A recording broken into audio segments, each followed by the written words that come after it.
All right, y'all are scaring me today. It's way too quiet in here. Something's up. I'm not sure what's happening, but let's go ahead and get the Finance Administration and Economic Development Committee meeting started. It is Monday, September 18th at 3 p.m.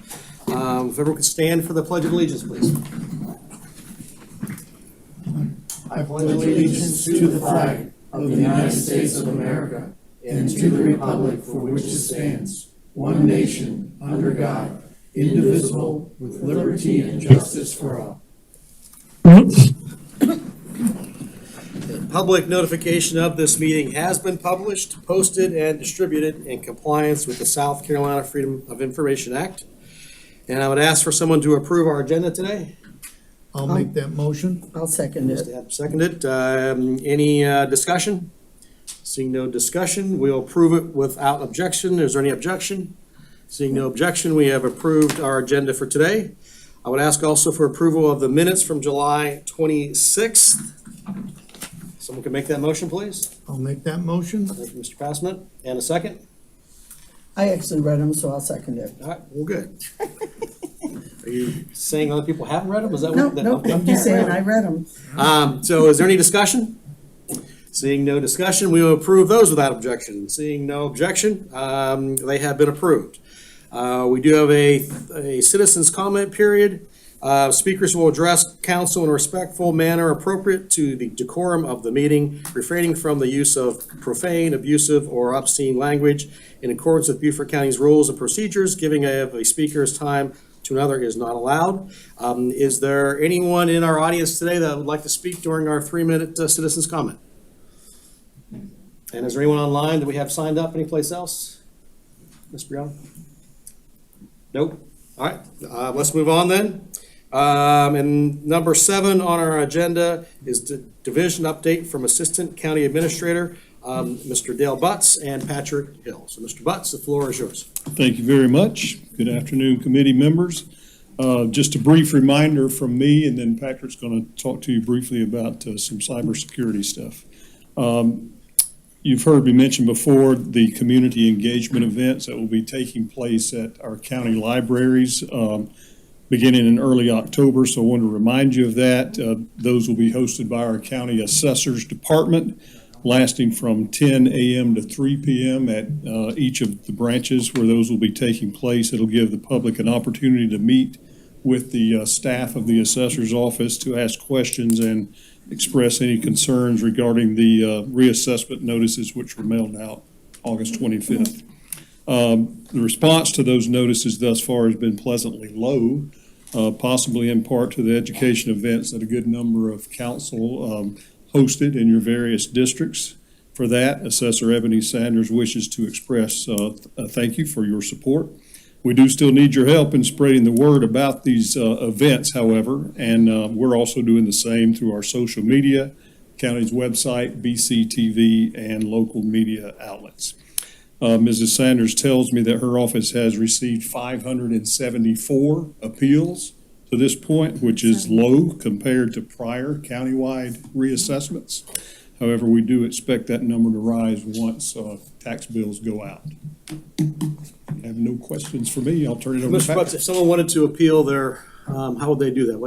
Go to the website? They can do that. They can do that through the website. Yes, sir. There's instructions there. There's forms there. Just go to the Beaufort County website and go to the assessors department, and you'll see all that right there. Or they can certainly call or go in. Okay. Any other questions for Mr. Butts? No, just to comment, when Ebony was going around making the presentation about reassessment, she also illustrated exactly the process and procedure for anyone who has questions or wants to have their bill looked at. Very good. Okay, stay tuned. Good. Turn it over to Pat. Thank you, Mr. Butts. Mr. Hill? Did you allow me to make a comment? I thought, I got here, a couple minutes after 3, I drove all the way from Hilton. I just, if you would honor me and just, in fact, I only have 3 minutes, I have 1 minute. Oh, really? So if you just, I- asking, Let Mr. Hill go here, and I'll give you 1 minute. I have, it won't be 3. Okay, all right. It'll be 3 by the time he's done. Mr. Hill, go ahead. Hey, good afternoon. My name is Patrick Hill. I'm the ACA for Communications and IT, and I just wanted to give you an update on a couple things we've got going on. One thing I wanted to share was that we received the results of our nationwide cybersecurity review. It's called an NCSR, and this is for all states and all local government agencies, and it's designed to measure gaps and the capabilities of local governments' cybersecurity programs. It's based on the National Institute of Standards and Technology's cybersecurity framework, which is sometimes referred to as NIST. The national average score is 5. Our score was a 6, and the high is a 7, so we were above average on that, which was fantastic. Because we've made improvements and some cybersecurity enhancements, we have seen our score each year increase, and so we're very pleased with that. One of the ways that we can improve our overall cybersecurity score was what we're going to be implementing this month is some data loss protection policies. And what this does is this allows us to create policies within our infrastructure that will prevent the accidental leakage of privileged information such as HIPAA or social security numbers. By implementing these policies, if a user tries to email a document or email or share a document that's got social security numbers or financial information outside of the organization and they are not authorized to do so, the system will programmatically block them from doing that. So we'll be implementing that this month. Another thing I wanted to talk about too real quick was that we have implemented and we are in full swing of our FOIA Extero system. Since we've migrated and upgraded our infrastructure to more cloud-based, we have implemented a new FOIA system called Extero. Our previous FOIA system was just a manual process, right? We would have to go around and collect data from different servers. Well, since we moved everything to the cloud, it's not as easy anymore. So Extero is a cloud-based platform that'll go out, search all of our data sets for whatever query is inputted by records management, and return the results to records management to be disseminated to the users. Extero is extremely powerful, but it doesn't search all of our data sets, right? So we still have to query staff to perform FOIAs. A great example of that is we do not have the ability to pull text messages from cell phones. We have no mechanism in place to do that, so we still require the users to do that. So when a FOIA comes in for a data set that Extero can't query, then we reach out to the user and expect the user to provide that information. So, and then finally, we do have cybersecurity insurance to help protect us in case there's a ransomware event, and that is done through Tokyo Marine. And that's it for my update. Any Questions? Any questions, Mr. Hill? Yes, Chairman Costa, go ahead. Not a question. I Sure. was at a conference the other day, and we were talking about ADA compliance of websites, Yes. which was like, do we have such ability? We were talking about the fact that you go on a particular website, they have on their website an icon that you can click on that, and it will say, are you hearing impaired? Are you colorblind? Certain things like that, which will allow you to manipulate the website differently than the normal person would do. I do believe we do have some ADA capabilities on our website. I would have to get with the web administrator. I know he was making enhancements to that feature probably about 4 months ago, but I would have to get with him to see how far along we are with that. But I could send that to you in an email. Okay, Yep. good, thank you. Mr. Lawson? Yes, go ahead. So for clarification, if a FOIA request wants to know my text messages, you can't give them that. You have to contact me to do that? Yes, that's Okay. correct. Yep. And I Even have, if I it's have the the county records phone? management. Even if it's the county phone? Yes, even if it's the county phone, we don't have the capability to do that. All right, Mr. Hill, I know I've asked you this question before. And again, we always hear about ransom and attacks and all those kind of things. Do you have everything you need whether it's whatever resources it is, whether it's money or whatever it is, to protect the county. We put you on the spot to have you answer that question, and I asked that question to you lots of times before. Yes, thank you for that. Yes, we have everything we need. You guys have been very gracious to get us all the tools and support that we need to protect the county and citizen data. As critical infrastructure, we're always under attack. Spartanburg County was attacked recently and they were down for a while. But I'm very thankful that I have the council that I have because the resources are there for us. Thank you. Great. Any other questions? I Yeah, go have, ahead, Ms. Brown. you said we're insured by Tokyo? Tokyo Marine, yes, ma'am. Where is that? Is that Japan? Kyle Jackson, our risk management director, I asked him to stop by in case you had that very question. Thank you. Yes, I'm Kyle Jackson. I'm risk manager for the county. Our broker is Gallagher, and so they went out and found a new market. They're our broker for our workers' comp, our airports, our bond, so I trust them. And I want to say they're owned by, it's just my mind, but they've been around a long time. I think they're a 100-plus-year-old company. But, Oh, okay. But we had another carrier last year, and we were paying more. We switched to them this year. We got higher sublimits and lower costs, so it's going well so far. Okay. So it's not Tokyo Marine, who is it? Well, that's the insurer. That's the insurer, is Yeah, yeah. Tokyo. Okay. All right. All right, Thank good. Mr. Jackson, thank you for coming. It's the first time I think you've presented to us and you're the risk manager for the county? Yes, sir. All right, well, good. Thank you for coming. Okay, Patrick, Good to go. appreciate it. All right, Thank you very much. All right, Mr. Hoagland, since we have not got into our agenda items, I'll go ahead and give you the Appreciate you floor. doing this for me. Thank you for We that we didn't respect. start early. We started on time. Well, so just- I can't believe it was that quick. I never would have imagined, but so sorry. Yes, sir. Let me tell you a quick story. Last year, I sued my Florida Condominium Association board and its president for non-transparency and a refusal to turn over all the financials to me and everybody in our association in Naples, Florida. Shortly thereafter, I won and scared everybody to death, and the entire board and the president was ousted, and they were replaced with other honest people who, like me, believed in transparency and accountability. The result was that I no longer had to attend meetings. I didn't need to send emails. I didn't need to stand up, make speeches, and I didn't have to file lawsuits because now we freely get to see whatever we want. When we submit a FOIA or just ask for the information, we have access to the banking. We have the taxpayers or the association members have access to everything. So let me tell you what the result of that was, comparing that HOA to our government. The result was our biggest problem now is figuring out where we're going to have happy hour.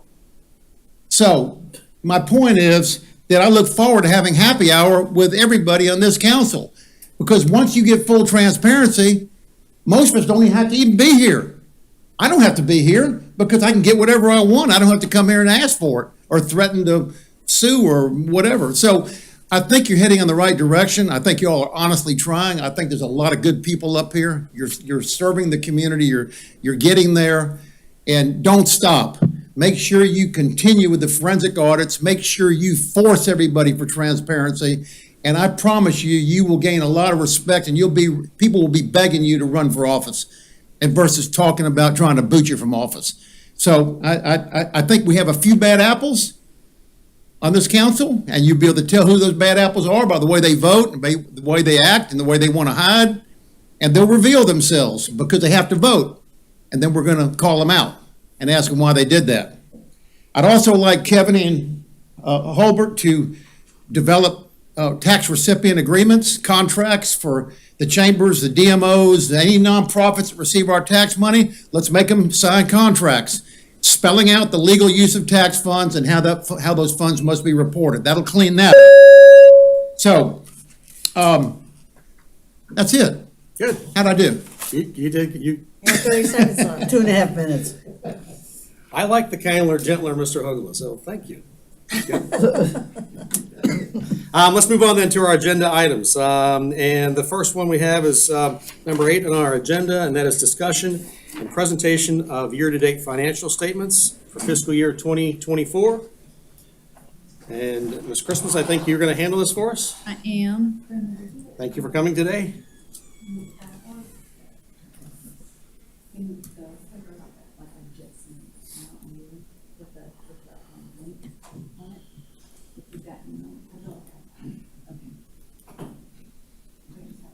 Is that our transparency?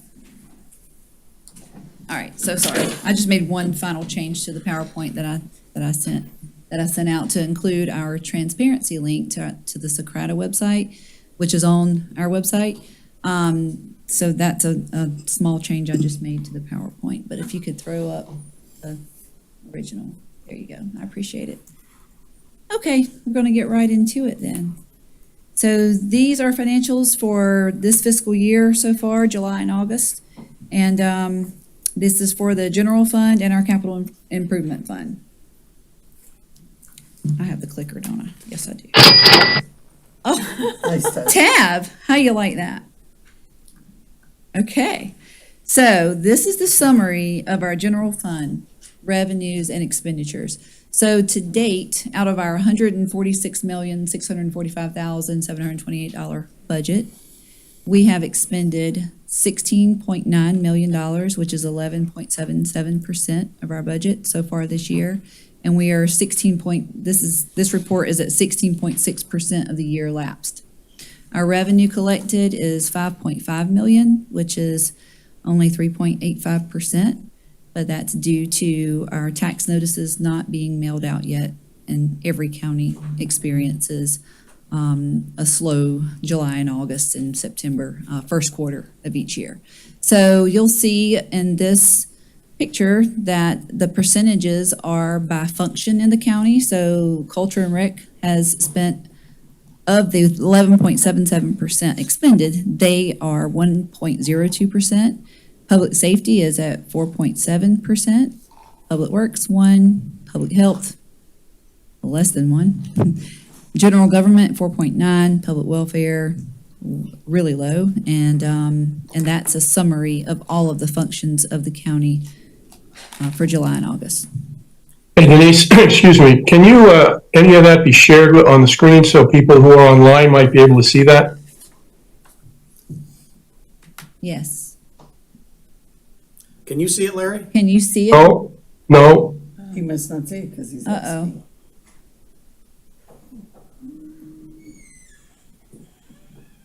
Larry, what do you see on your screen? Denise and the audience. Oh, Oh. Have to share I screen. don't know.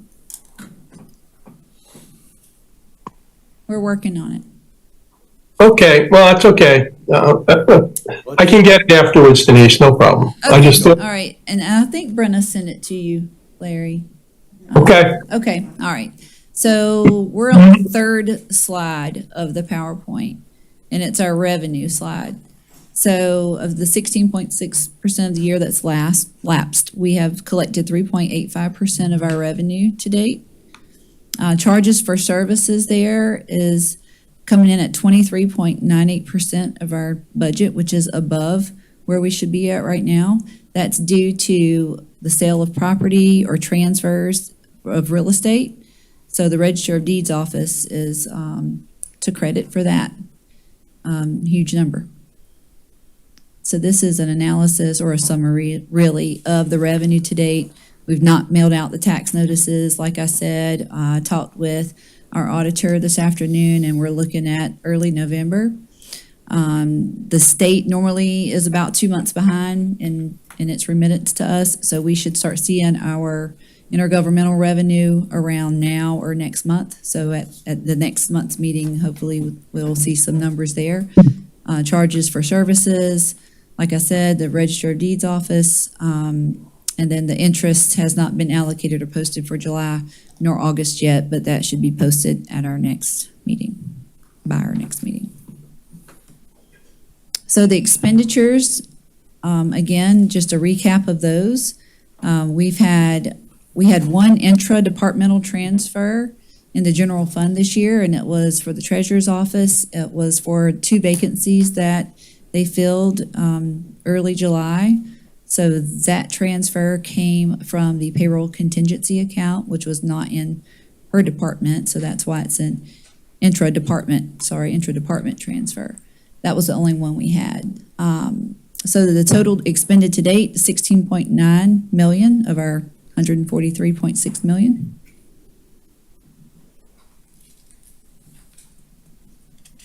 And that's just exactly what I just said. All departments are trending on target with spending. However, we have a deficit of 11.3 million for July and August.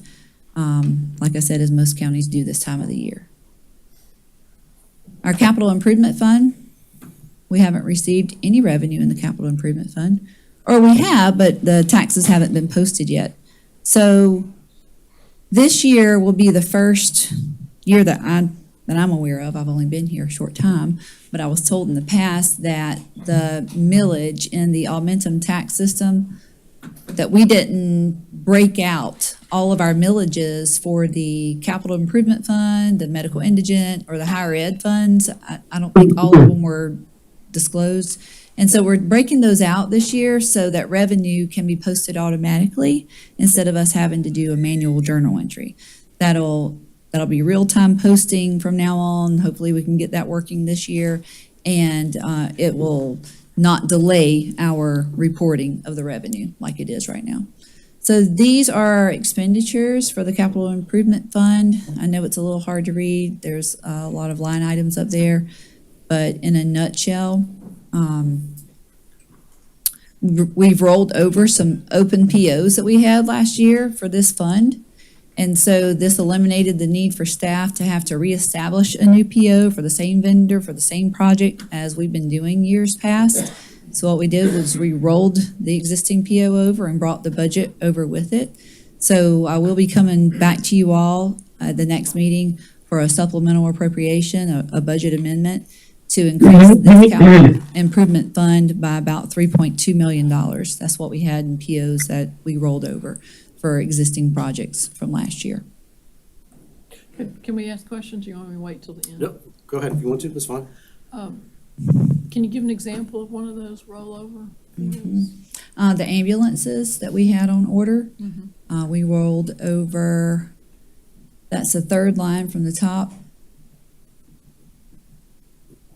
817,000. Is that what it, I can't read that far. I can't see. 817, okay. Those were for ambulance. So that column right there, Miss Alice, the PO budget roll, those are the POs that rolled in those line items. Okay, thank you. You're welcome. Okay, so year-end summary. We have, this is a year-end summary for last year, so I just want to let you know that we've closed out the year, finally, the fiscal year, because we had the storm. I was supposed to close the books during the hurricane, so we delayed that by a week. So we closed the books, and there's a decrease in fund balance of about 11.9 million, and it's attributed to the transfers to the capital improvement fund for projects that were not included in the fiscal year 23 capital improvement fund budget. That transfer, I believe y'all approved $9 million early last fiscal year. And the purchase of the Helms and Way property, I think that was 3.4 million. So that decrease in fund balance is mainly due to those two items. And you all knew that we had surplus in the general fund and we would be using surplus to fund some things. So that was to be expected. Revenues came in for the general fund at 139.2 million, which is 79.5% collected. And then the expenditures came in at 91.6% of the budget of expended at 153.4 million. So we're starting our audit now for fiscal year 23. So that change in fund balance could change. It probably will change a little bit, not too much though. So we'll know more as the audit season progresses. Just to give you a small bit of information here. So we started our chart of accounts conversion in Munis last year. It's a huge chart of accounts and it's 26,358 line items. So Christine Webb, who's our Director of Compliance and Internal Controls, she and I have been tackling this project since last fall, and we've got it down to a minimal amount of accounts. We had 389 funds in our chart of accounts. So we've gotten them down to 180, which I still think is a lot. So we probably will get that down a little lower. So we're implementing project accounting. This is brand new to Beaufort County. So I used project accounting at my other two jobs before I started here. And it is a very useful tool.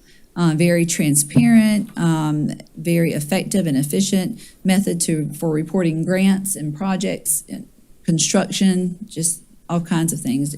The staff's really going to like it. I know they are. Christine Webb, I want to give a shout out to her because we would not be here at only 6,552 accounts without her. We're 99% with the conversion. We're in our testing phases right now. We've sent an email out to staff asking them to go into the test environment to test all their transactions. We're getting a couple errors that we're addressing.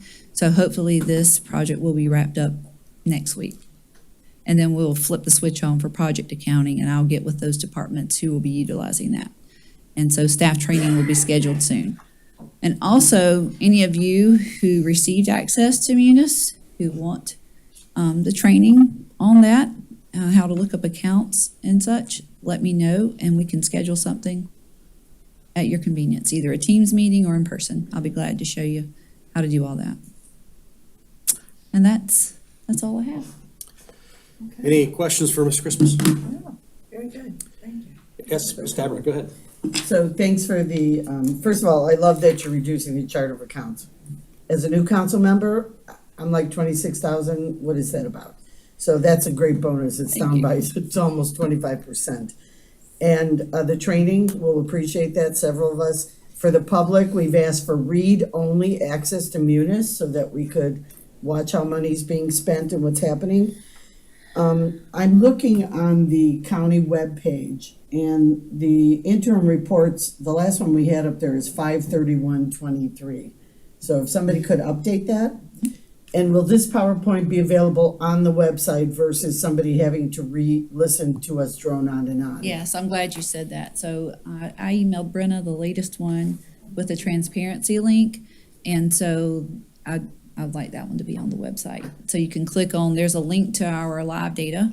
Right. And there's also a link, I failed to mention, of our digital budget book, which was just published. That was the next thing I was gonna bring up. That's great information for the public. You can go in there and see the checkbook, what they're spending on. You can see There it is. payroll. There it is right there. And I don't know that the whole public, I'm kind of a number geek. I love that stuff, but it's really good for transparency. As was mentioned a little earlier, everything's up there. So I think it's really great you have this. There you go, Brenna. Good, yeah. Yes, Mr. Passman. Denise, should we be concerned that our revenues, we only had 79.5 collected? Okay.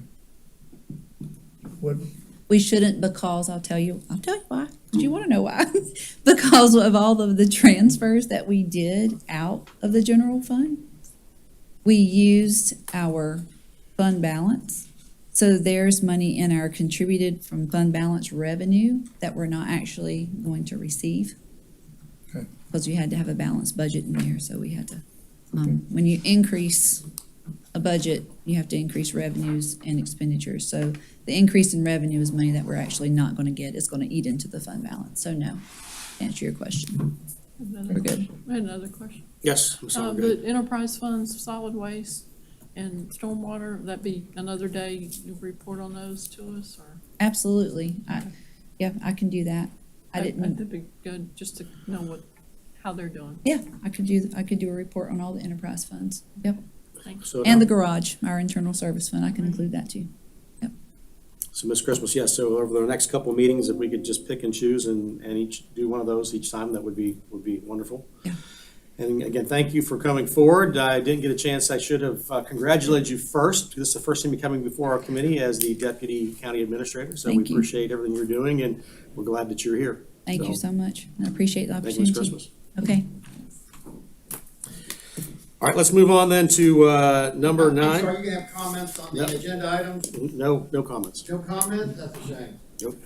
On agenda item number 9, recommended approval of purchase and payment of handicap accessible playground equipment at Beaufort County's Port Royal Center in the amount of $799,052.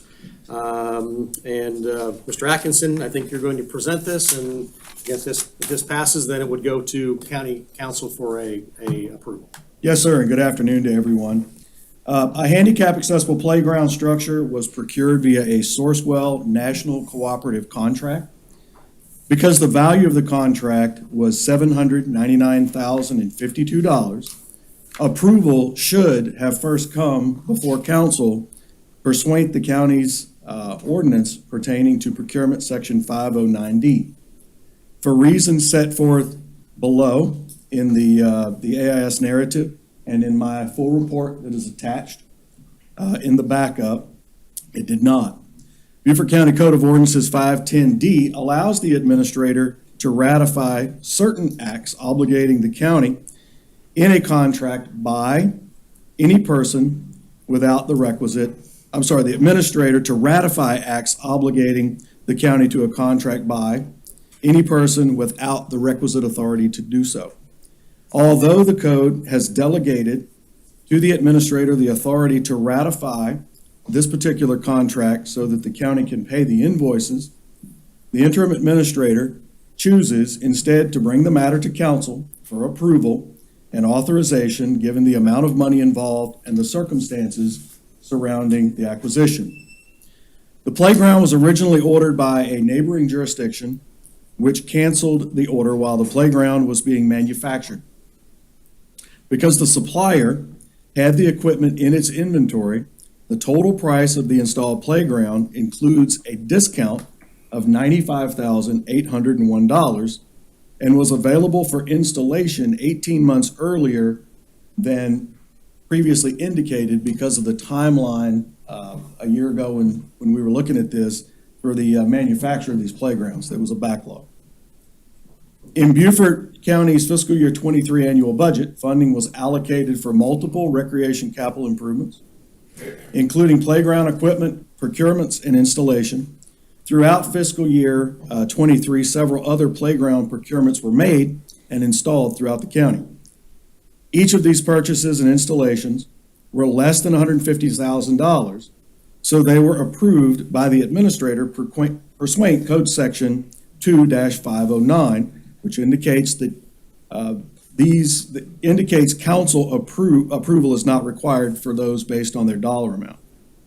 Due to confusion resulting from multiple playgrounds being installed or purchased using the Sourcewell National Cooperative contract for multiple sites throughout the county simultaneously, and a procedural sequencing error by staff, the handicap accessible playground was delivered and assembled prior to county council approval, approving the contract. Although the accessible playground has been delivered and assembled on site at the Port Royal Center, no funds have been dispersed for this project and invoices are on hold pending council's approval. In accordance with Section 2-510E, I, the Assistant County Administrator for Development and Recreation, has prepared written documentation which is required by that code section. Attached, the code section is in the backup. The invoices for the playground are in the backup, and the full report as required by our ordinance is in the backup. Staff recommends approval of the purchase and payment of the handicap accessible playground equipment, invoices, and the playground at Beaufort County's Port Royal Center in the amount of $799,052. I would like to state that on behalf of myself and administration, I'm not going to speak for John, we've spent a lot of time and effort on this. It was a completely unforced error by staff. It is inexcusable. It was not necessary, although after fully reviewing the content and the circumstances, I think it was intended to be a good thing to expedite the installation of a playground at a discount that was already approved in the budget. But in instances like this, good intentions don't matter. It is important that we all play by the rules, that we follow the rules. And like I said, we're taking this very seriously. and accountability throughout staff is top priority, and we're taking every action to make sure that we do that. I will be happy to go through my entire report if you would like. I'm sure everybody's already read it, but with that, I'll take any questions or guidance on how you would like for us to move forward. Any questions for Mr. Atkinson? I have some questions. This equipment was put into Port Royal, right? But we haven't paid the invoice. Correct. So can we ask them to come back and pick up the equipment and take it out? If you so desire. Okay. Because I don't think it's fair that the taxpayer foot this bill. I just don't. So to add a little context, I'm gonna cover it in two different ways. One, the money was appropriated for a number of different playgrounds to include an accessible playground. Okay. It was put at this location because we're building a handicap accessible bathroom right next to it, and we've done considerable renovation to the Port Royal Center. So in fiscal year's 23 budget, there was money for these capital improvements, including the playground.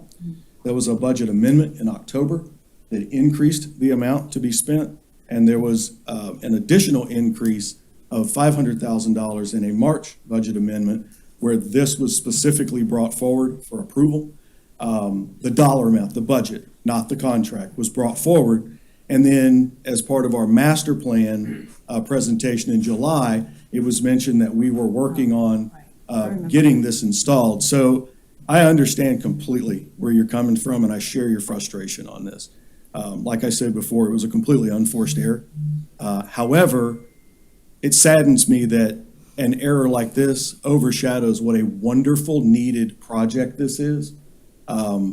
I will go all the way back, share my personal experience. I served on the Parks and Leisure Services Board back in the late 90s, and I remember vividly having discussions about the lack of inclusive facilities all the way back 25, 26 years ago. And this is the first inclusive playground that Beaufort County is installing. So, like I say, I'm upset and I'm sad that such a wonderful project has this to deal with. It was completely an unforced error, and it's unfortunate, so. I'd like to ask Ms. Howard, did you know about this equipment or anything? I knew the same time we all did. Oh, you Yeah. did? Oh, okay. Yeah, right. Ms. Stabrick, go ahead. So I'm glad you pointed out, which was not in the written part that I saw. Just so everyone knows, the county administrator can approve expenditures up to $150,000. As long as they're budgeted, yes, ma'am. Correct. So this was budgeted, to answer Ms. Brown's comment. It is a good thing. I get that. I would never presume to send it back. I think the community would hang us all in effigy because they've already seen it there. However, at a time when this council and this government is under scrutiny for procurement, contracts, purchase orders, bids, I hear what you're saying about, unforced error, but the process was not followed. The director is a veteran employee, knows the procurement code. So I know it shouldn't have happened, but that is just unacceptable that it did occur. And the person needs to be held accountable by the county administrator. And no, I don't want to send the playground equipment back, and we should approve it, but this is what we're under scrutiny for. So this is way unacceptable in my point of view. Understood. I got two questions for you, Mr. Atkinson. So obviously, we cannot ever talk about personnel issues here, but what are you looking at? And this might be something for Mr. Robinson now, that what are we looking at that we can help to not have this happen again, with this education, or whether it is something? But again, what is some of your thoughts or ideas or your plan moving forward to not only your department, but other departments that have the same issues? Sure, well, I'll be happy to share my sentiment on that, and then if John wants to make comment, obviously he's certainly capable of doing that. When you look at these things across the board, I deal with more than 200 employees under my care. Mistakes happen. When mistakes happen, my personal approach is I want to know the context. I want to know everything around it. I want to know what led up to it and what the fallout from those are. right? What is the severity of it? It's a lot of money, right? When I looked at this, it's a handicap accessible playground. I think staff was well-intentioned in what they were trying to do in capitalizing. This thing came up. We were expecting an 18-month lead time and perhaps ordering it in the next fiscal year. It came up that it was available, and I think they were trying to capitalize. Again, I'm not making excuses for staff. I'm not saying that any of this was justified because the actions were not. But when I look at it, I don't think there was anything sinister about this. I think that they were truly trying to get something that was needed done in a timely manner, and they missed a step. I do want to point out that the budget was approved, the money for this. It was bid out, and then we got almost $100,000, the county got almost $100,000 discount on top of it.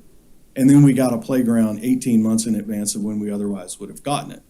And in that time, the price could have and probably would have gone up. So when I look at this, how do you prevent it? Education, right? You go back and you stress the importance of these and you make sure that everybody understands this. I think there was an intention, based on the information I've received, to do that. Unfortunately, fortunately, the playground was already manufactured. It comes in boxes, they show up. It's not like a building, right? You don't have to go through the whole process of, building a building with these things. You bolt them together, they go in very quickly. And it's a situation where they put the cart before the horse. It's not excusable. It is not okay. But when you have instances like this, I think it bears a little differently than when there is something sinister or illegal or self-serving that goes on, and you have to view those and the outcomes and the recourse and our actions differently. So, yes, education. I can't get into the disciplinary actions that are taking place. All that I can say is we're taking it serious, and appropriate action has and will continue to take place. Good, and the second part, I think you've answered most of it, and just your answer you just gave is, so as far as we know, and again, in your interpretation and everything that we've seen, the money was there. It's a good thing that the playground went in. However, there was never an PO issued, and it was never approved by council. So those are the two things I'm hearing that did not happen with what went on. And obviously, those are the kind of things that we do want to follow our procurement code. And going back and looking at everything, I as well do not think that, no one benefited financially from this. It wasn't something that was done to benefit anybody financially. But again, it is things that we just need to follow our own code on everything. So is that summarizing, things? It does, and I do want to point out in my report that those who made the mistake discovered it, and as soon as they did, they brought it forward, and they were very remorseful over it, and they brought it forward. Nobody just found out that it happened. In the course of processing paperwork as we normally do, it was discovered immediately that, this happened and this is a big deal. They immediately informed purchasing, informed administration, and asked what they needed to do to take full responsibility for their misstep. Ms. Howard, go ahead. One other comment, and note that it is the Port Royal Center, but is located on county property. Near Yes. the senior center and near a ball field, which is all county-owned parks and recreation. Yes, ma'am. I don't want anyone to think the city of Port Royal, everyone will benefit from this. Absolutely. It's not just the I have city, one more question. just the town. Yes, Ms. Mr. Howard. Atkinson, is Sourcewell National Cooperative vendor, is that a sole source vendor for this kind of equipment? Because we obviously didn't go out for bid. So our vendor is actually, I'll read it to you. Churchwell or something. Churchwell, right. If you think in terms, and I'm probably gonna mess this up, so Dave might have to come help me, but Sourcewell is very similar to like state contract where things are bid out in group, but this is done nationally and is sponsored by an entity, whether it's a state or some other governmental entity. And then because it's bid out competitively, we can use that, yes. But This particular vendor, we've used them on a number of different occasions, and to match our playgrounds, yes. Mr. Chairman, Yes, go ahead. I actually have a question regarding the specifics of this contract. Is $21,000 for shipping, is that normal for something this size? That seems a bit exuberant. It is, and I'll tell you why. This is multiple tractor trailers. This is a very large facility, playground facility. Because it is inclusive or handicap accessible, it not only includes the superstructure and the shade, but it also includes the ground cover, all of the different things associated with that. So when you think about the end user, this is not just for children who need an inclusive playground. This could be anyone with mobility issues. If a grandparent has mobility issues and they want to take their otherwise mobile grandchild to play, this allows them to do that. So there's a lot of pieces and parts to this thing. It's very large, as indicated by the price tag. But yeah, it's multiple tractor trailer. It's a very large piece of gear. I just So wanted, I saw that and I was a little bit sticker shock when I saw that. yeah, well, it involves bringing out dirt, grading things, putting mats there. There's a lot to it. There are a lot of pieces and parts to it. Shipping and handling. Mr. Passman. Yes, I support that we have to move forward with this. It's a lesson learned. After reading what you said, it strikes me that, okay, we had a plan. This was $1.5 million worth of playground equipment throughout the county, of which this was a one component part. Several of those were done by purchase order because they were a lesser amount. It seems to me that what we may want to do in the future when we're doing things like this is we have a master purchase order that encompasses everything. Had that been done, knowing full well that we were going through this national cooperative, we would not be in the situation we're in now. Yes, sir. All right, any other questions before we ask? Just a comment. I've heard from some people in Port Royal, they said they don't like that park because it looks like an amusement park. I haven't been out there to look at it, but what do you think? I like it. You do? I do. And the senior center is one of our more active senior centers. It's also near ball fields in the port. I have a question, Mr. Chairman. Yes, Mr. McKellen, go ahead. Mr. McGowan? Hey, Chuck, as a follow-up to all of this, there will be some discussion and accountability, no doubt, for the actions that were undertaken. This won't be going to council until next Monday. Is that right, Mr. Chairman? That's correct. The 25th, I think, is. Well, will we have an opportunity to, in executive session, get some of that information before this comes to full council on exactly what kind of actions are being undertaken in that regard? I'll defer to the interim county administrator on that, sir. Yes, sir. During executive session, we can have some limited discussions about personnel actions. Okay, thank you. So we could make a motion to go to executive session right now to have that discussion. I'm happy to make that motion. Might as well do it while we're talking about it. It's for personnel matters. Mr. Chairman, Yes, Mr. Dawson, go ahead. to the question of going into executive session, I understand Tab's concern, but I think it would be ill-advised because then we would have to go back into executive session again to have the other council members who are not here, bring them up to speed as to what we have already discussed in the first executive session. So I think if we wait until our council meeting and we all go into executive session one time, then I think that will suffice. Mr. Dawson, I'm glad you spoke up. I think you're correct That's a good that the personnel issues we're talking about should not have any issue on whether we go ahead and decide to pass this or not. So if there's no other discussion, I'd probably ask for a motion either to move forward or to deny the request. I'll make a motion to move it forward. Ms. Howard? I'll second that. And who was the second? Was that Mr. Dawson? Yeah, I think so. All right, so We have a motion and a second. Is there any more discussion? I would like to say no to this. And I would like to make one more comment. All the town council members like it. They were for it. Oh, town council of Port Royal? They knew about it. They were briefed on it Okay. in So public. do a roll call. Let's go and do a roll call then.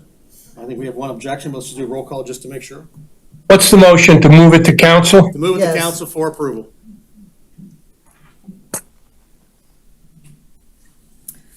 Councilmember McEllen, Yes. Councilmember Howard, Yes. Councilmember Brown, No. Councilmember Passament, Yes. Councilmember Dawson, Yes. Councilmember Bartholomew, Yes. Vice Chair Tabernick, Yes. and Chairman Lawson. Mark Lawson, yes. So this will be moved then to the next council meeting for approval. Thank you. Thank you, Mr. Atkinson. Thank you, Mr. Robinson. All right, let's move on then. And that would be number 10, approval of a resolution to accept a grant for Project Comida. Mr. Amundson, so you're going to go ahead and present for us on this? Yes, I've got John O'Toole here as well, because this has to do with our arrangement where the county has the official relationship with Department of Agriculture, Department of Commerce, and things like that, but our Economic Development Corporation is one that deals directly with the businesses, so they have helped the business achieve a grant of $50,000. The name Project Comida is, they always come up with interesting names. This one actually applies because it's food. But I don't know what more or less you'd like to say, John, about the project, what you can and can't say at this point. I think it's probably okay. But what we have to do as the county is vote to accept these funds. At that point, John and Charlie will work with the company to show proof of their investment, which this project is sizable. It's $8.1 million and 40 new jobs. And it's to help them with some of their upfront hard costs in the expansion in the new facility. And so they have to submit hard proof that they spent money in order to be reimbursed, and then we will request the money from the state and pass it through to them with those. Mr. Chairman, a question? Yes, go ahead, Mr. McKellen. Hank and John, is your assumption here that everyone who is sitting on the deliberative body today is familiar with Project Comida, or will you be telling us about it?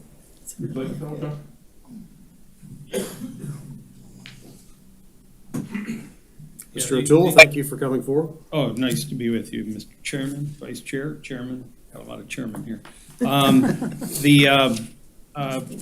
Really, the question is that, is the county content or happy to accept these funds that are a flow-through? So Ag wants to give them to the particular project. In this case, Project Comida, and it's spelled out in the agenda packet, is the surge group. And they're looking to do a food processing where they would use South Carolina agricultural projects. That's why the South Carolina Department of Agriculture would like to give them a grant. They have been struggling to find a location to do this $8 million project that would employ 40 people, average compensation over $66,000. But the question to you is, are you comfortable? Every other county in South Carolina accepts these funds and then flows them to the taxpayer, the investor who is the recipient of them. So I don't have a question about that part of it, John. My question was, what do they do? they are going to actually do butchering, food processing, and prepared meals is the project. Sorry, I missed that. For their operation in for their restaurants locally? The numbers change, but I believe, and Ashley may correct me, but it's better than 17 restaurants in the region. But they also have a place right now on Hilton Head that distributes prepared meals as well. And one silver lining to this is that in terms of food security, they would be participating with different providers that provide meals to people as well, Meals on Wheels perhaps. Yeah, but, okay. No, let me get take another shot at it. I hate to be difficult if I'm missing the point. I just wanted to know if they're going to be putting a processing plan in to distribute to other vendors or only with internal? It would be largely internal, but it would be external to their operations as well. What? They would be doing things for their own business as well as for sales directly, direct sales. All right, any other questions? And John, at some point, will you be able to divulge exactly where this facility is gonna go? Yes, yeah. Oh, And there's probably gonna be another iteration of this. This question was teed up because Ag was ready to issue the funds. They're not going to be releasing them. But the question is the county comfortable being the fiduciary agent when the funds are distributed? Yeah, more will come up on it as they decide an ultimate location. Gotcha. Thank you. There's quite a bit of legal background contract on all those things, so in our backup information. So at this point, looking for someone to make a motion for us to agree to be the fiduciary of this and accept the I'll make funds. the and- motion. Thank you, I'll Ms. Tapper. second that. All right, Ms. Brown is a second, and any other discussion? I mean, it's $50,000 they're giving them I for know, right. $8.1 million investment. It's like, okay. All right, any other discussion? Is there any objection to this? All right, seeing no objection, this will be approved without objection. And let's then move on to number 11, and that is discussion of developing sites for diverse economic development in Beaufort County. Mr. Hank, you're up I'm going to again. introduce my buddy John O'Toole again. Yeah. Mr. O'Toole, thank you. Thank you. Thanks again for having me here. And it's nice to hear Hank refer to me as his buddy. I will say through it all, Hank has been very helpful with the things that we're trying to do in economic development.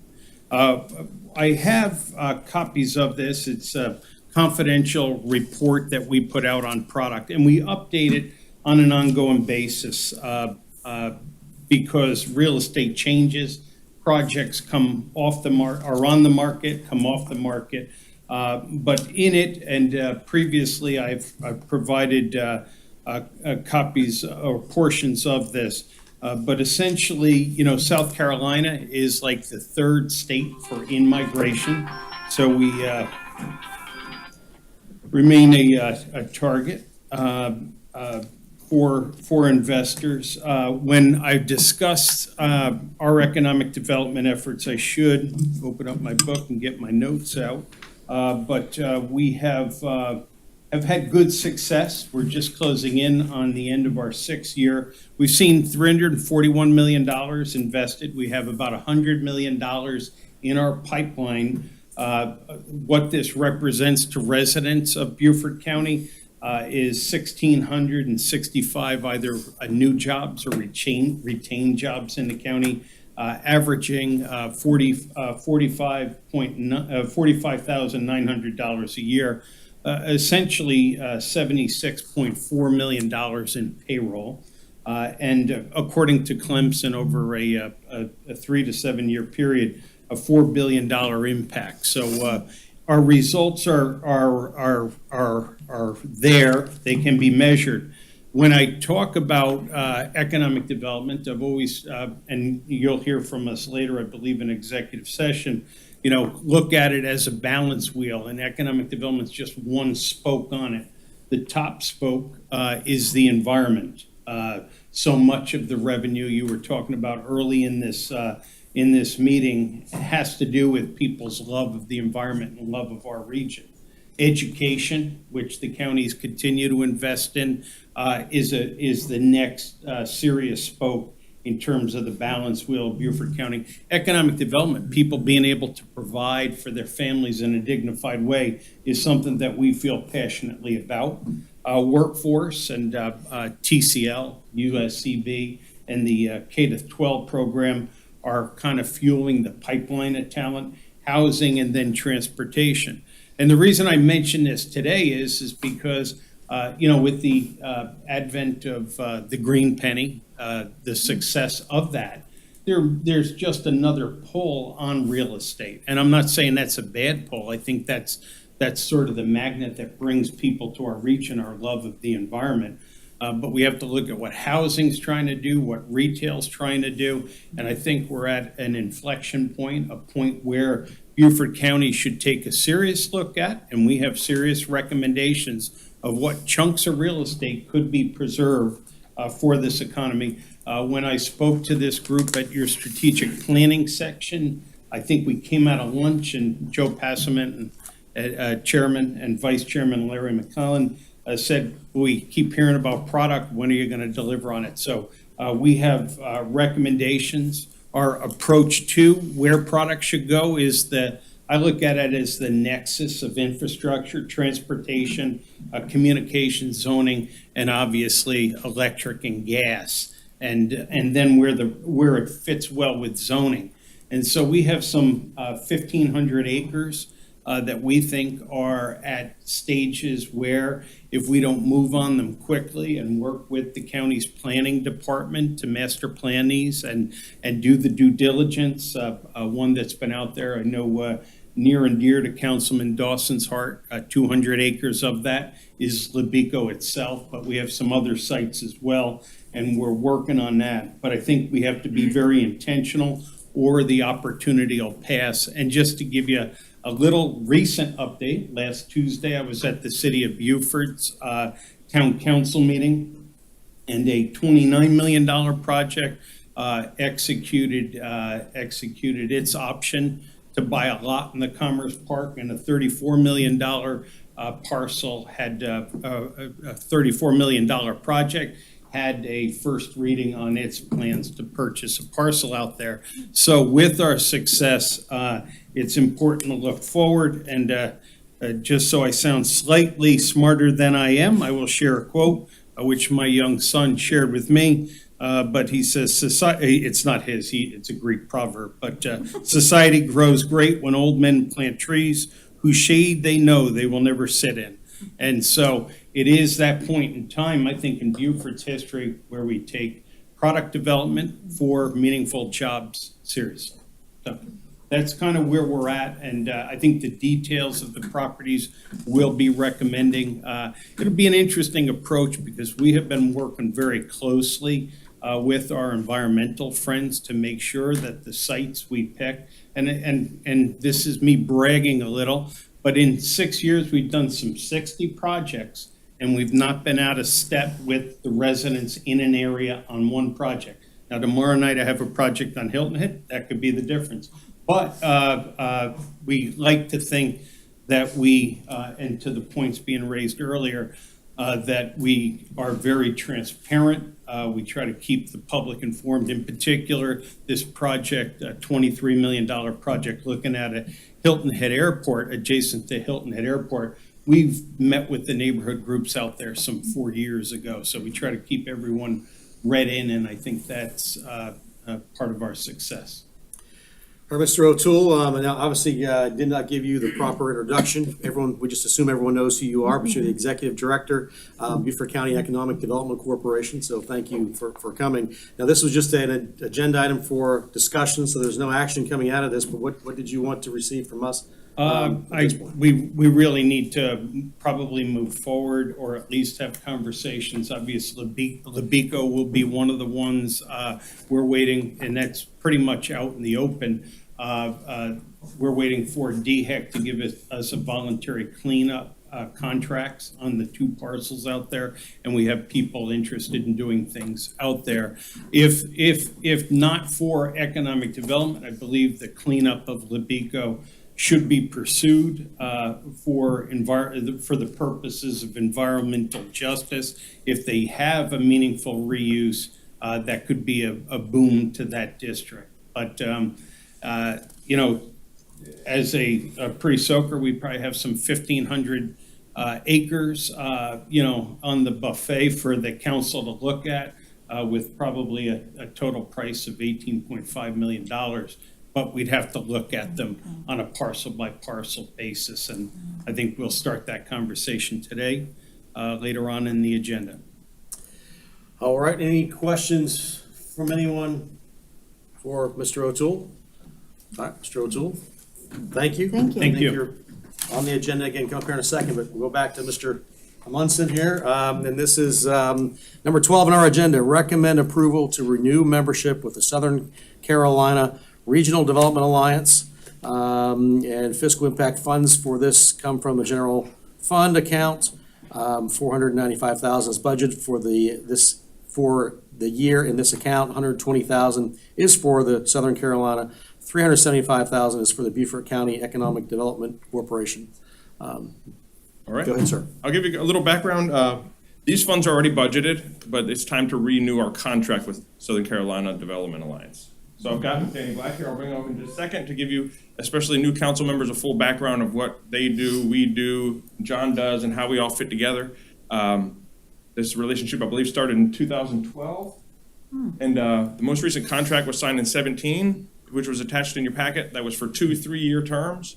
And it's time to have the renewal of the contract, no fee increase, but it's for a 5-year term. And I'll have him tell you, but I would just kind of, from my personal perspective, I've seen it from the region. I think that between the county, the Economic Development Corporation, and the Regional Alliance, we're working better today than we ever have together. We're having meetings regularly with administrators and council chairs regionally to see how we can work together on things, and I think it's a good staff recommendation would be to continue the relationship. So I'll turn it over to Danny Black, who's the CEO. Is that the title? Whatever you want to call it. Danny Black. Thank you, Hank. Mr. Chairman, thank you very much for having me today. I did bring materials. I'm not going to pass those out because I know you're short on time, but I will leave them. We have, for the past several years, we've put together a strategic plan, which most of you have seen.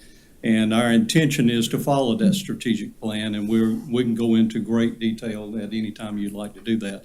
But I do want to mention the reason for the rollover of the contract. We did change it 2 years ago because a couple of counties asked us to change some wording in it.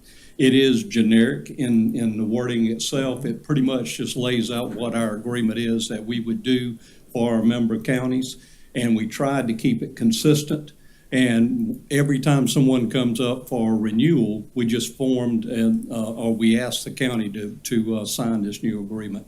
It gives us the same amount of money that we're charging. We negotiated that in 2012, and the intent was to charge $1 per population for each county that we provided services for, but we negotiated with Beaufort, and that's why the difference in the price now. We don't expect any price increase whatsoever. That is money that goes into direct marketing in particular, but it also goes into projects when we can do that, and infrastructure matches and so forth. The only difference is it's a 5-year term rather than a 3-year term with the same out.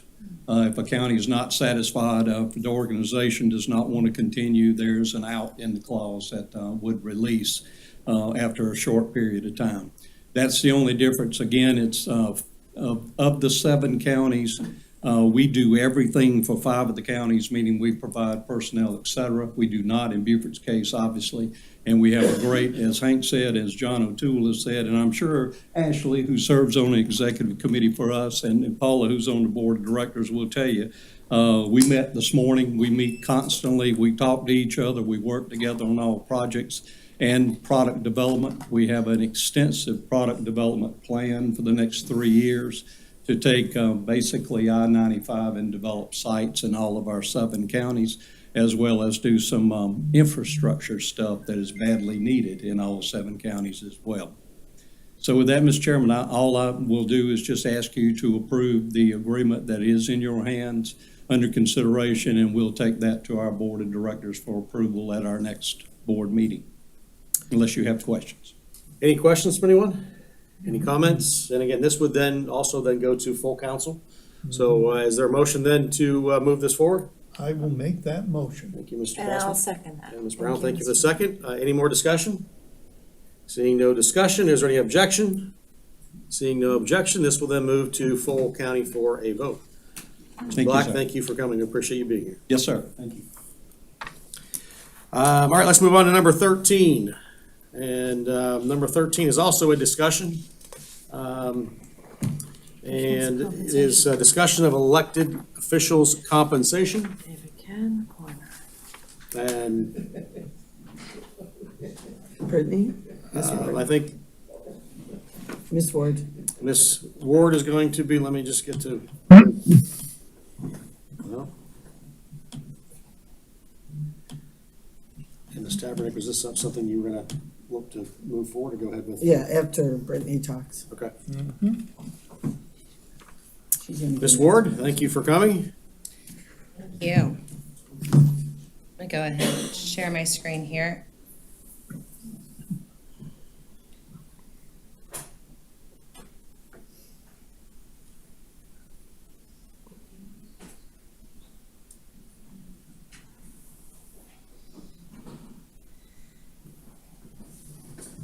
Councilman McAllen, can you confirm that you can see my screen? Larry, can you see Ms. Ward's screen? I can see it. Perfect, I want to make sure.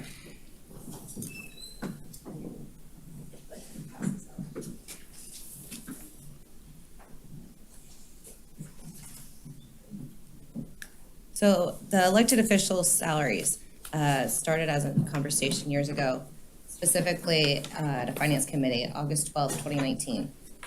At that meeting, it was discussed, and Mr. McAllen actually provided what you see here on my screen. And these are recommended salary rates for elected officials. Oh, she did good. Read it. Thank you. Thanks. Sorry, for those attending virtually, I was passing out a copy of that so they could see it. In that discussion at the committee, or the finance committee, the numbers were discussed. It was determined by the committee at that time that there was a need to increase the elected officials' salaries at that time. Since then, the elected officials had been receiving the recommended rates that you are seeing in the very right-hand column where it says Councilman McAllen's recommended salaries. At that time, there was also a motion made to amend the ordinance. The current ordinance for the elected officials only addresses the base salary. It does not address the salary moving forward. What we're here to discuss today is there are two elected officials that have been elected since, three elected officials since 2019. Those elected officials' salaries, you have to be clear, are going to be based on the numbers on the second page in your handout and what you see here on the screen. Because the ordinance for elected officials, because the base salary was not amended, the elected officials that have been elected since August 12, 2019 are not receiving the same salary rates as the other elected officials who were in place at that August 12, 2019 Finance Committee. I'm going to pause for a minute and make sure there's no questions so far.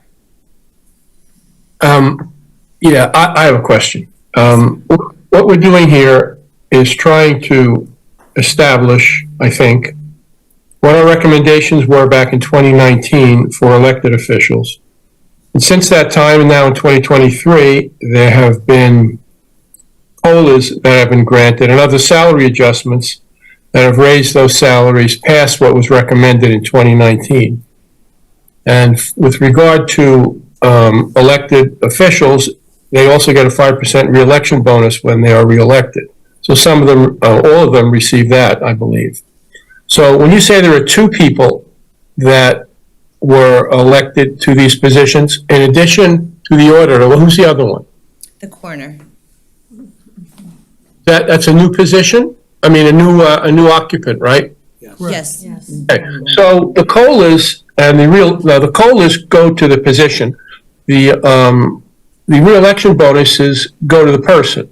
So that if the person leaves the position, then the salary would just consist of what our recommendation was in 2019, plus all the COLAs that were granted, or any other salary adjustments that were granted. And as a result of that, you would have to deduct any of the reelection bonuses that were granted, so that all you had as a current salary was what was recommended in 2019, plus the COLAs and salary adjustments, not to include any reelection bonuses. Is that what you just said? I believe so, yes. Okay, good. Thank you. And I'll point to the chart that I have up on the screen here. And Mr. McFarland, I do think this this is an accurate depiction of what you just said, which is that first column, it says county base pay established in 2015. And although that number is not correct because we came back in 2019, I understand. But your point is that the COLAs, the elected officials receive COLAs, and that they also receive 5% from the state. And then in addition to that, they would receive a reelection. No, I don't think that's true. I think they get a 5% reelection bonus, but why are we dealing with 2015, 16, and 17? We had established new salaries in 2019. The ordinance was never put into place, but the salaries have been paid. So the reason that that first block is there is because since the actual ordinance was not amended, which establishes the base salary, the officials that have been elected since 2019, specifically the auditor and the coroner, their salaries, their current 2-day salaries are based on the 2015 salaries with COLAs added to it, to your point.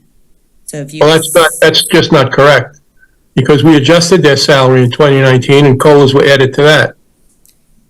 But because it is a newly elected official, the newly elected official would go to the base pay, and that is what we're here today to make. No, I don't agree with that. I think they would go to the salary of the position with COLAs and other salary adjustments minus any reelection bonuses. The COLAs go with the position, not with the person. Correct. So if the COLAs were granted to that position, they would be effective today cumulatively. The only thing that wouldn't be there would be any reelection bonuses. Let's say in the case of the sheriff, he's been elected 4 times.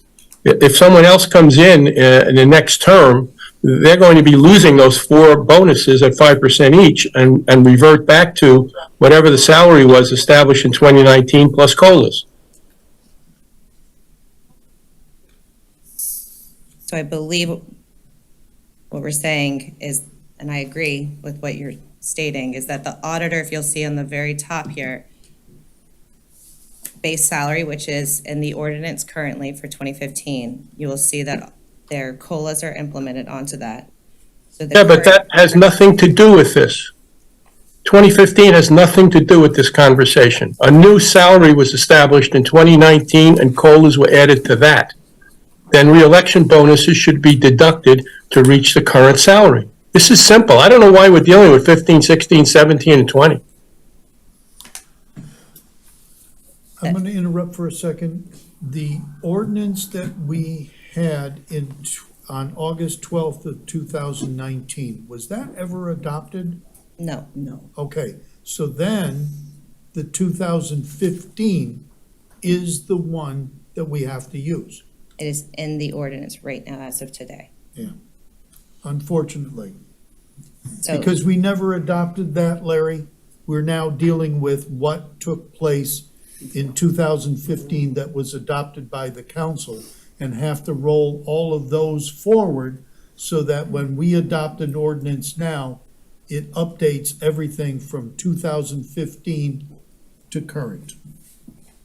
Unfortunately, even though there was a desire on our part to change the salaries in 2019, for whatever reason, council never adopted that. Therefore. Well, I wouldn't go so far as to say that. It was never presented to council. Well. I would say council never adopted it. It was never presented. Right. So I have worked with Catherine Mead, who is here to answer any questions as well. We have gone, I'm not going to take credit for her hard work. She has gone back through all of the elected officials who would be affected by this, going back from August 12th, 2019, and has ensured that the salaries of those elected officials have been properly paid out. And again, Well, okay, then I don't really need to beat this to death. The question I have is, the numbers that you're going to propose here today, are they based upon what we recommended in 2019 plus the COLAs and other salary adjustments people received? Yes. Okay, fine. But I don't care about 15, 16, 17, and 18. I agree with you, Larry. We got that part. Yeah, we got that. So Catherine does have the numbers, and can provide them for the two elected officials on here. It would be the coroner and the auditor that would be affected. And And we've probate judge as based- well. Or probate? She's, Yes, so the probate, we'd have to recalculate that one as well. So Okay. what those numbers would be would pay them retroactively, compensate them retroactively based on these recommended salary rates provided by Mr. McEllen in the first set of numbers. So then on this sheet here. Is, I see you have the probate judge here. Isn't the probate judge's salary controlled by the state? Yes, it is controlled by the state. It is based on the population, so yes. Yes, Mr. So you never adjusted the probate judge salary, We did not. because that's by state statute, okay. And if I may clarify, I have ran the numbers, I have them, I don't have them here today, but I'll be glad to share that out and disseminate it to council.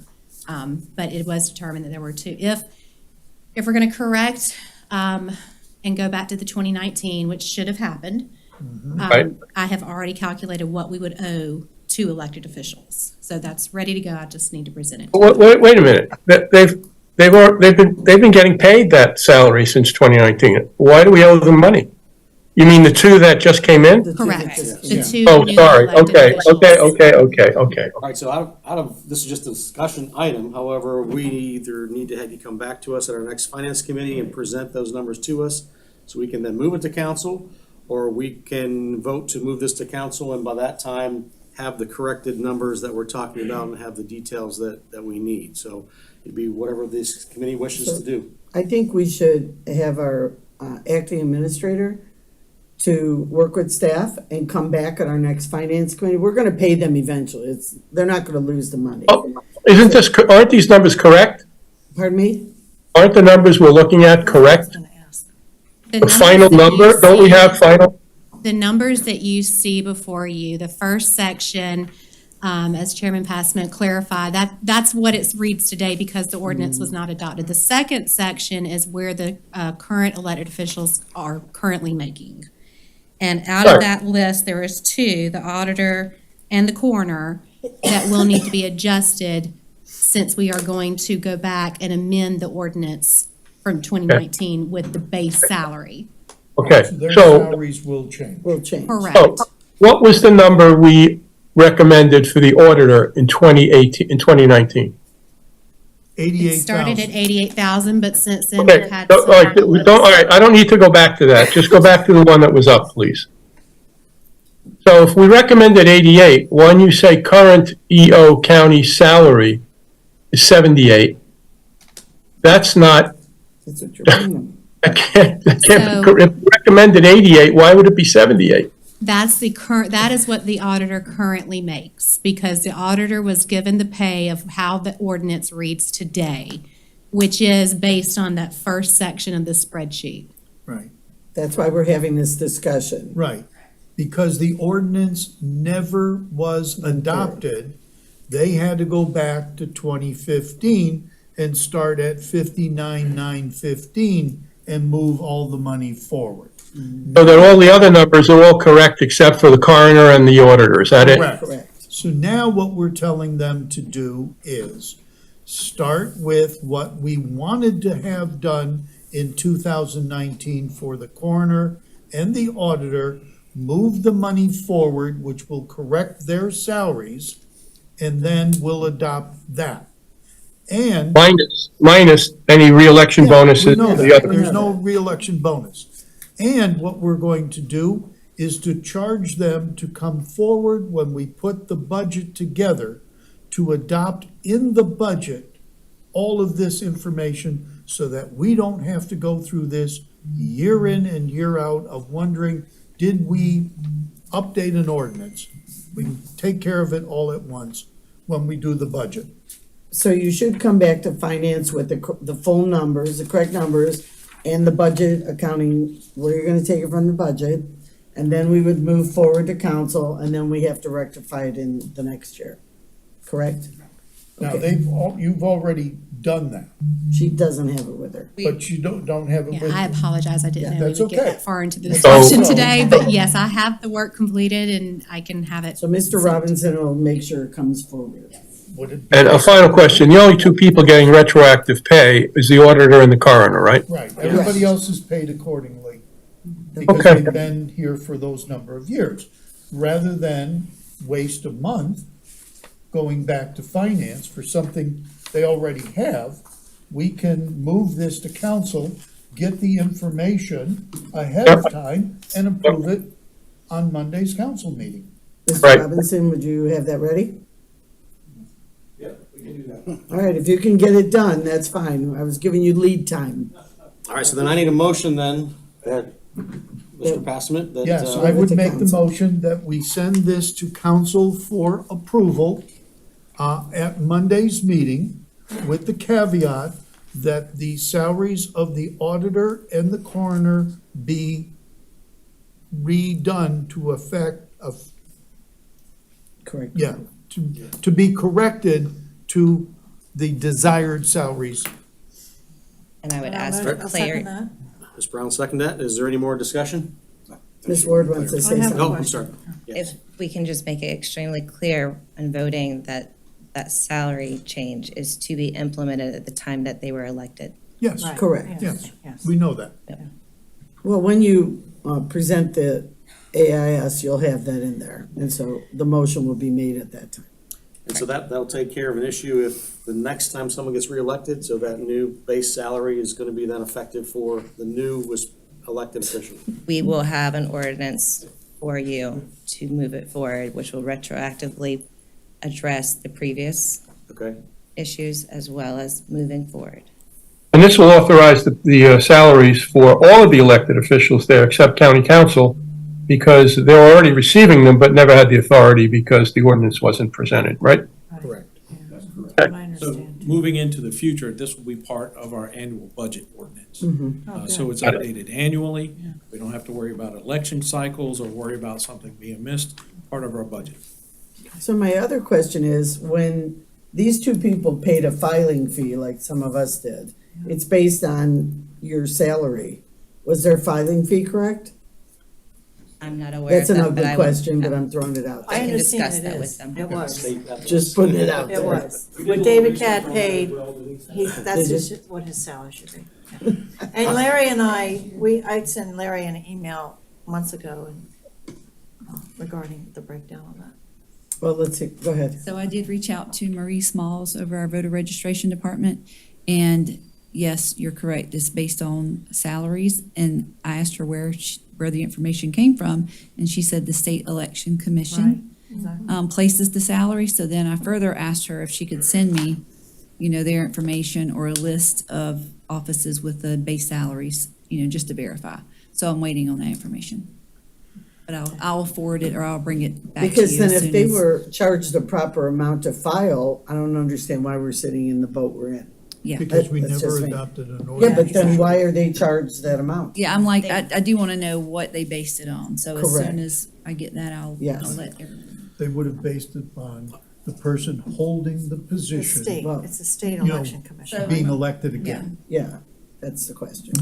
And let me just point out what Mr. McClellan had said is the fact that this is only for the elected officials listed here. It has nothing to do with county council. Right. We have to follow a completely different set of rules Yep. to change any type of salary for a county council Yep. person. All right, so I have a motion. Is there a second for Mr. Passman? Oh, I yeah, second Mr. it. Brown. All right, and is there any more discussion? No? All right, seeing no discussion, is there any objection? Seeing no objection, this will be moved then to the next county council meeting. Thank you, Ms. Ward. Thanks for doing all the background work, Yeah, ladies and thank gentlemen. you. All right, we have one more item on our agenda, and that would be discussion and review of county council's rules and procedures draft document. And this is for, there's no fiscal impact for this. Yep. So again, and who's going to be presenting this? This is. That would be me. Oh, Mr. Passman. Yes. The Rules and Procedures Manual has been adopted first in 1985 and updated periodically. The last time it was actually updated was in 2015. The prior council, a committee was formed to update the rules and procedures. It did not finish its work and left it to the next council. The next council did not do the completion of this. Based upon that, I sat with Mr. Kevaney and our clerk to council to go through various iterations. We took the document from 2015, analyzed it, made some recommended changes. We then had a draft of that. We analyzed it and made changes. We got that draft, analyzed it, and made changes. What you see before you is a compilation of things that have been done. It's the first time council is seeing this document to really understand what we have tried to do. Several of the items that we requested changes for didn't happen in this iteration. And it was scratching our head, saying we discussed the fact that the word chair was misspelled, Yes, I Wow. do that. and it's still in here. We discussed the fact that the entire section about public comments had to be rewritten because the 30 minutes is the beginning 15 minutes and the ending 15 minutes, and it isn't clear in there. So all of this is to say, here's your first chance to take a look at everything. Now, as true to form as she does, Ms. Tabernack has already gone through it and sent several comments saying, on this page, I don't understand this, so on and so forth. We've taken that into consideration as we move forward again. So you're gonna get another iteration of this so that we can really have an in-depth discussion before we adopt these rules. Any questions? And don't presume I caught everything, so feel free. No. Yeah. Okay, so at this point, Mr. Passmore, for us, it's just to, Take a look at this. If you have questions like Ms. Tabernack did, she sent those.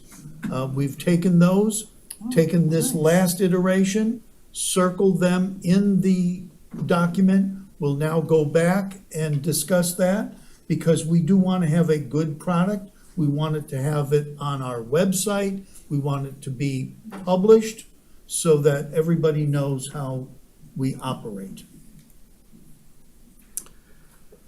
So there is no action to take at this good. point in All time. right, thank you. And so then let's move on then.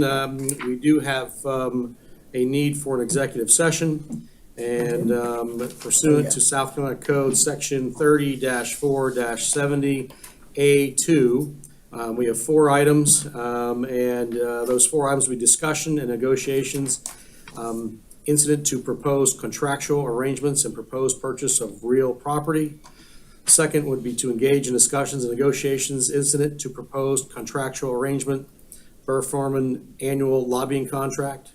Third one would be to engage in discussions and negotiations, incident to propose contractual arrangements, Low Country Inside Track LTD.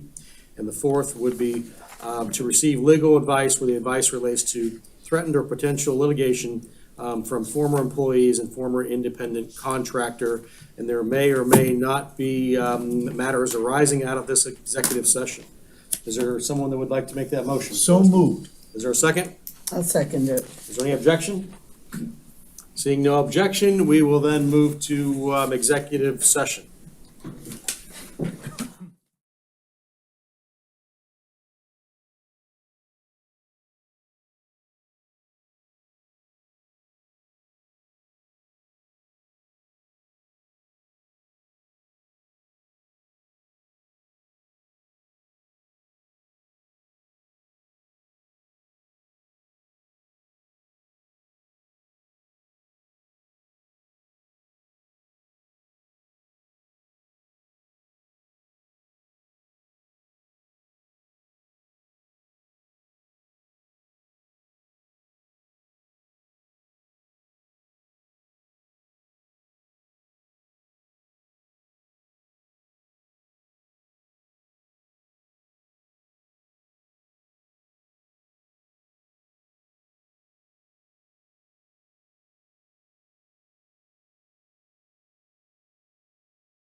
Is there any action to be taken by this committee? That was the one I asked. Seeing no action, we are adjourned. Wow, it's almost 6 o'clock. We are-